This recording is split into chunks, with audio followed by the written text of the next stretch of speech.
بسم اللہ الرحمن الرحیم۔ انسان کا مطالعہ بتاتا ہے کہ انسان کے اندر بیک وقت دو آزادانہ نظام قائم ہیں، انا ایگو اور دوسرا ضمیر کانشیس۔ یہ دونوں نظام ایک دوسرے سے آزاد ہیں۔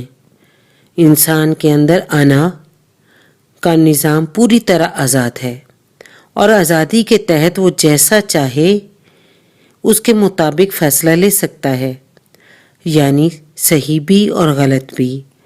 لیکن ضمیر کا معاملہ اس سے مختلف ہے، اس کے کنٹرول کا نظام بالکل الگ ہے۔ ضمیر اگرچہ انسان کی شخصیت کا ایک حصہ ہے اور اپنے عمل میں وہ پوری طرح آزاد ہے۔ انسان اگر اپنی زندگی میں صحیح راستہ اختیار کرے تو ضمیر خاموش زبان میں اس کی تصدیق کرتا ہے، اور اگر انسان غلط راستے پر چل پڑے تو ضمیر فوراً اس کو وارننگ دیتا ہے کہ تم غلط راستے پر چل پڑے ہو، اور غلط راستے پر چلنے کا انجام اس سے مختلف ہوگا جو صحیح راستے پر چلنے کا ہوتا ہے۔ ضمیر کا نظام گویا ایک غیبی آواز ہے جو بر وقت انسان کی رہنمائی کے لیے متحرک ہو جاتا ہے۔